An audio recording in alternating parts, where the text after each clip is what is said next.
This video is about CELPIP writing task 1. If you're preparing for the CELPIP, let me tell you something important right away. Writing task 1 is not about English. It's about judgment. It's about emotional intelligence. It's about understanding the power dynamics in communication. Most candidates approach this task like it's a mini essay. That is their first mistake. This is not an academic task. This is professional communication under pressure. And in real life, when you send an email, you want results, you want cooperation, you want clarity, of course, you want respect. That's exactly what self-help is testing. So today we are not just learning the structure, we are understanding the psychology of high scoring responses, and I mean deeply understanding it. Okay? So when task 1 appears on your screen, you will see a real life scenario, right? It might involve a landlord, a manager, a colleague, a company, a city office, or it could be a service provider.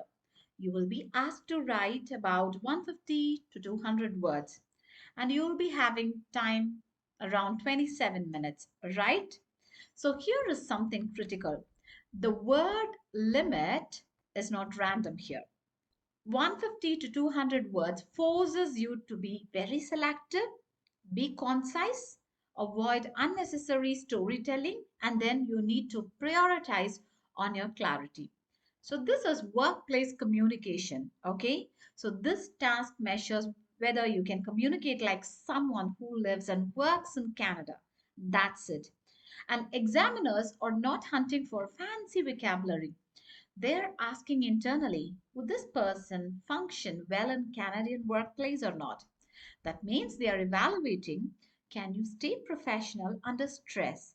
Can you complain without sounding aggressive?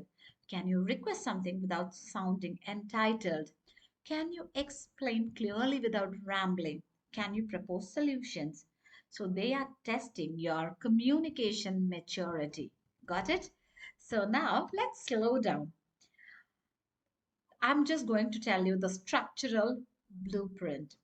A high scoring email has emotional progression. Okay, it moves logically like this. First we'll start with the greeting.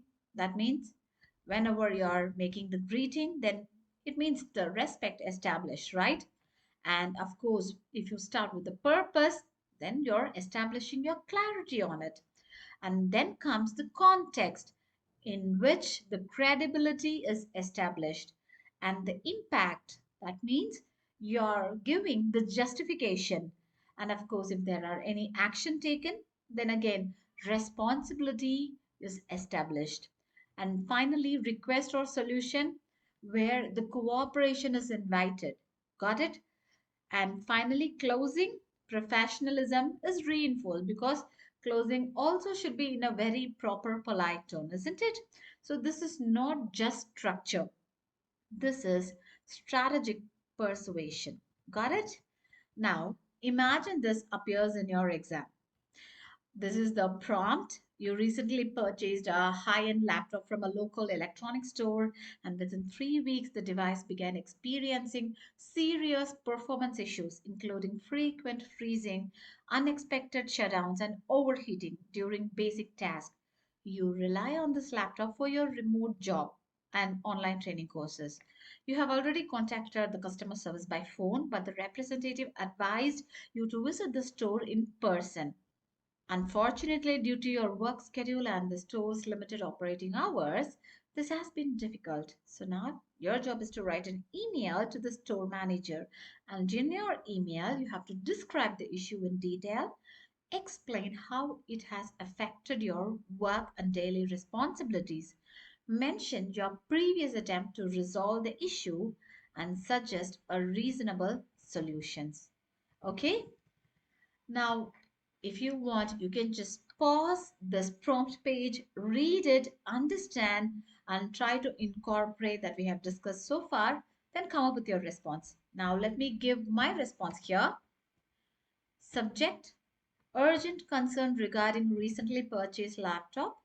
Dear Ms. Reynolds, I hope this message finds you well. I'm writing to formally express my concern regarding a laptop I purchased from your store approximately 3 weeks ago, which has unfortunately developed significant technical issues.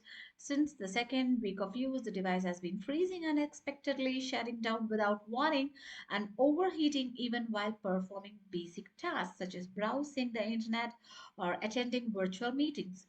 Given that I work remotely and depend heavily on this laptop for both my professional responsibilities and online certification courses, these recurring disruptions have placed considerable strain on my productivity and reliability. Last week, I contacted your customer service department by phone to seek assistance. While the representative was polite, I was advised to visit the store in person for further assessment. Due to my full time work schedule and the store's limited operating hours, arranging an in person visit has proven challenging.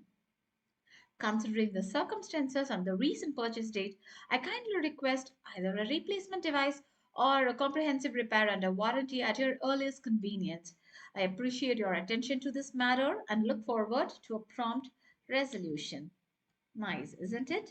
And you can give your name sincerely, right? Sincerely, your name.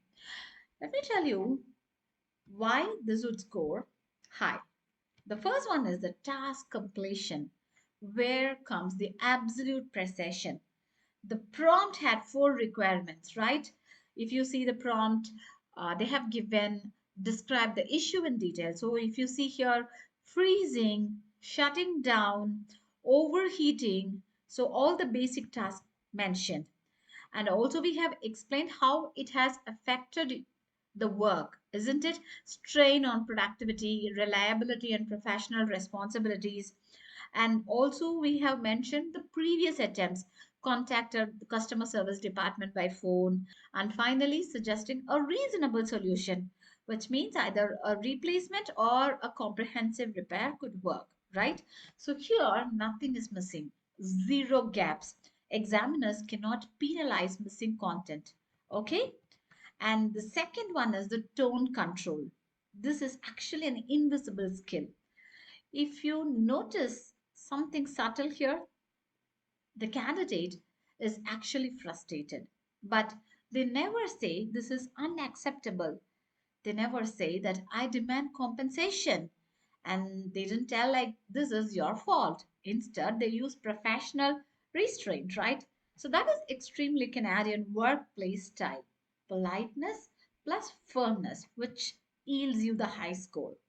And vocabulary depth without showing off. If you look at the phrases like significant technical hours, recurring disruptions, right? Placed considerable strain, comprehensive repair under warranty. All these are rich in vocabulary, of course, and it's a professional vocabulary too. So it's not too dramatic, not memorized. That balance is what examiners reward. Okay? And throughout the passage, you can see short openings, compound sentences, complex structures, right? So, for example, here, given that I work remotely and depend heavily on this laptop for both my professional responsibilities and online certification courses, so these recurring disruptions have placed a considerable strain on my productivity and reliability. And with other short structures, compound sentences, isn't it? So that's a conditional clause structure used naturally, especially in this sentence. It shows grammatical range without sounding robotic. Got it? And the organization, which is very important when it comes to the writing. So each paragraph has a job. The first paragraph, the purpose, why we are writing it.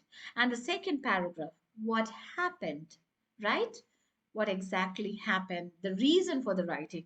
And the third paragraph, what we have already done.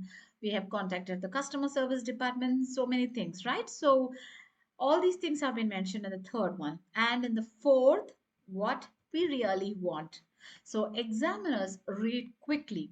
If they understand instantly, then you win it. And the next one is the conceptual skills that is being tested. So this one email tests multiple hidden abilities: complaint strategy, professional persuasion, cause and effect explanation, tone moderation, logical sequencing, formal register, problem solution thinking. It's actually complex, but when you understand the logic, it becomes mechanical. Got it? So that's all for today's video. Kindly like, share, and subscribe for more self-help tips. See you in the next video. Bye bye.